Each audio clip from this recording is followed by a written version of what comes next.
2005 दिल्ली। एक कमरे में हल्की पीली रोशनी है, खिड़कियां बंद हैं, दरवाजा अंदर से लॉक। एक टेबल के चारों तरफ 3 लोग बैठे हैं। 2 चेहरे अंडरवर्ल्ड के, खूंखार, बेरहम, वांटेड। और तीसरा, ना कोई वर्दी ना कोई हथियार, लेकिन मौजूदगी ऐसी कि पूरा कमरा शांत है। अजित डोभाल। टेबल पर फैले हैं नक्शे, होटल लेआउट, पासपोर्ट और हथियारों की तस्वीरें। एक नाम बार बार दोहराया जा रहा है, दाऊद इब्राहिम।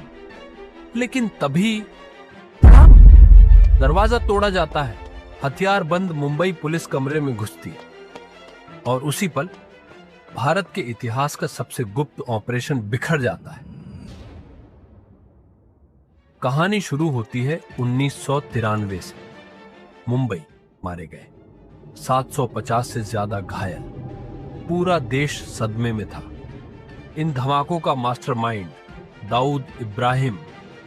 दाऊद भारत से भाग चुका था। आईएसआई की सुरक्षा में पाकिस्तान के कराची में एक राजा की तरह जिंदगी जी रहा था। भारत सरकार सबूत देती रही, डोजर पर डोजर पाकिस्तान को सौंपे गए, लेकिन पाकिस्तान हर बार इनकार करता रहा। भारतीय खुफिया एजेंसियों में हताशा थी, उन्हें साफ दिख रहा था कूटनीति से दाऊद वापस नहीं आएगा। और इसी गुस्से और हताशा के बीच एक आदमी था जो मानता था लोहे को लोहे से ही काटा जाता है। नाम अजित डोभाल, आईबी के पूर्व डायरेक्टर, जिनका करियर खुद एक कहानी था। ऑपरेशन ब्लैक थंडर में रिक्शा वाला बनकर गोल्डन टेम्पल के आसपास घूमना, मिजोरम में उग्रवादी नेता लालडेंगा के कमांडरों को बिना गोली चलाए भारत के पक्ष में तोड़ देना। डोभाल हमेशा नियमों से बाहर सोचते थे। दाऊद को पकड़ने के लिए उन्होंने कई प्लान बनाए, लेकिन विदेशी जमीन पर ऑपरेशन सरकार से कभी मंजूरी नहीं मिली। 2005 में रिटायरमेंट के बाद भी डोभाल सिस्टम का हिस्सा बने रहे। उन्हें पता था आईएसआई के किले में घुसना आसान नहीं, लेकिन हर अपराधी एक गलती करता है। और दाऊद की कमजोरी थी उसका परिवार। 2005 की गर्मियां, खुफिया एजेंसियों को एक इनपुट मिला। दाऊद की बेटी महारूख की शादी तय हो चुकी थी, पाकिस्तान के पूर्व क्रिकेट कप्तान जावेद मियांदाद के बेटे जुनैद से। शादी मक्का में, लेकिन असली खेल दुबई में। 23 जुलाई 2005, दुबई का grand Hyatt hotel, reception. Input clear था, दाऊद आएगा। अंडरवर्ल्ड में अपनी साख बचाने के लिए उसे आना ही होगा। आईबी चीफ नरसिंहन डोभाल को फोन करते हैं। ऑफर साफ था, दाऊद को मारने का ऑपरेशन, और वो भी ऑफर बुक। समस्या ये थी, दुबई में भारतीय कमांडो पकड़े गए तो अंतरराष्ट्रीय बवाल तय था। और यहीं डोभाल का दिमाग चला। उन्होंने कहा, अगर दाऊद को मारना है तो दाऊद की दुनिया के आदमी चाहिए। और नाम आया छोटा राजन, कभी दाऊद का सबसे करीबी। 1993 के धमाकों के बाद अलग। राजन ने कहा, वो देशद्रोह का हिस्सा नहीं बनेगा। दाऊद ने इसे गद्दारी माना।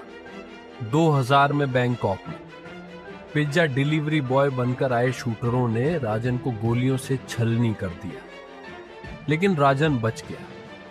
उस दिन के बाद उसका मकसद एक था, दाऊद की मौत। राजन तैयार हो गया। उसने चुने अपने 2 सबसे भरोसेमंद आदमी, विक्की मल्होत्रा और फरीद तनाशा। 3 हफ्ते की training, sniper, hotel map, escape route, फर्जी पासपोर्ट, बेहतरीन हथियार। प्लान सिंपल था, होटल में घुसने से पहले दाऊद को खत्म करना। लेकिन फिर आया मोड़। 18 जुलाई 2005, मुंबई पुलिस एक जबरन वसूली केस की जांच में विक्की मल्होत्रा को ट्रैक करते हुए दिल्ली पहुंच गई। फोन इंटरसेप्ट हुआ। लोकेशन ट्रेस हुई। मुंबई पुलिस उसी होटल पहुंच गई जहां डोभाल शूटरों को ब्रीफ कर रहे थे। दरवाजा तोड़ा गया। डोभाल ने समझाने की कोशिश की, राष्ट्रीय सुरक्षा का हवाला दिया।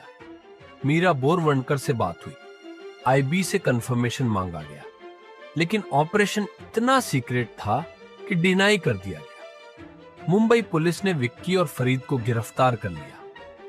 नक्शे, हथियार जब्त हुए। ऑपरेशन वहीं खत्म हो गया।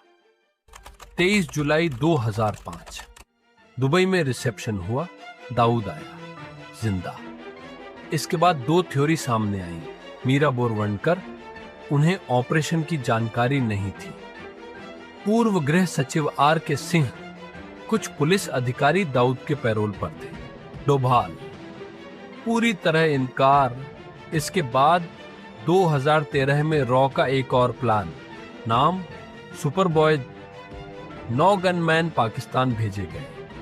दरगाह के पास दाऊद को मारने का प्लान, लेकिन दिल्ली से आखिरी वक्त कॉल आया, मिशन अबॉर्ट। आज दाऊद जिंदा है, कहीं कराची में, शायद बूढ़ा, लेकिन न्याय से दूर। और ये कहानी बताती है, खुफिया दुनिया में एक गलती या एक गद्दारी इतिहास बदल सकती है।